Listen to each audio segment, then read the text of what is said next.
Let's take a look at problem 3 of exam 3. So we have a loop with a radius of 0.05 meters.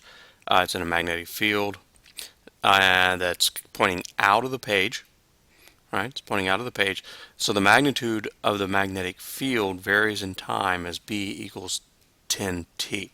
And the units in the field are in Tesla. Right? So what is the magnetic flux? All right. So if you want to know the magnetic flux, let's pop over to our equation sheet. All right, the magnetic flux, phi B, is B dot ds, or in this case, just B times the surface area is the magnetic flux. So for part A,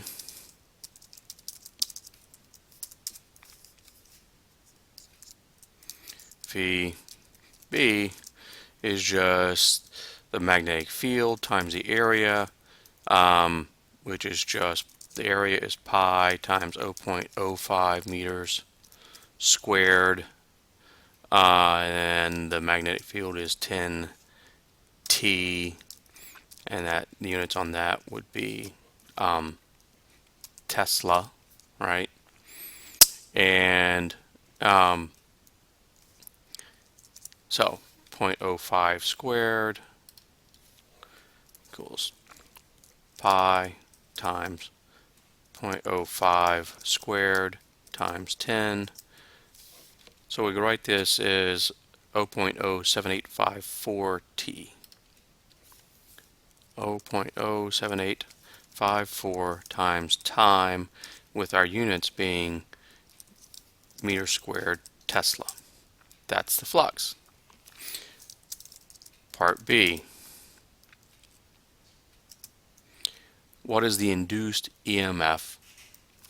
All right. So the induced EMF is given by EMF equals minus d phi b dt.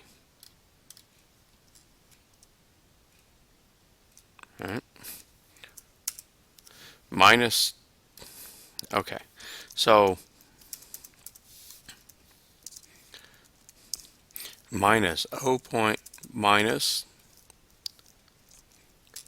d phi b dt, right, which is minus,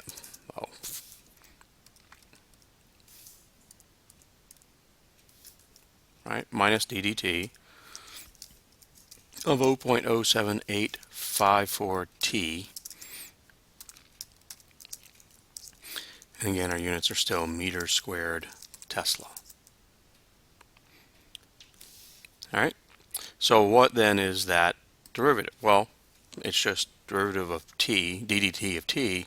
So it simply goes away, and we get an EMF is minus 0.07854 volts. All right, minus 0.07854 volts. That's the induced EMF. Part C. What is the current in the 10 ohm resistor? So the current in the 10 ohm resistor, well, we use V equals IR, right, which is our induced EMF. It's 0.07854 volts equals our current times the 10 ohms.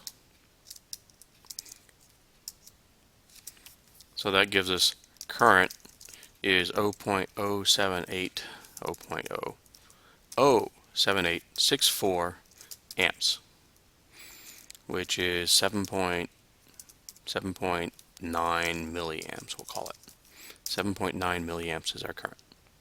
And that's problem 3.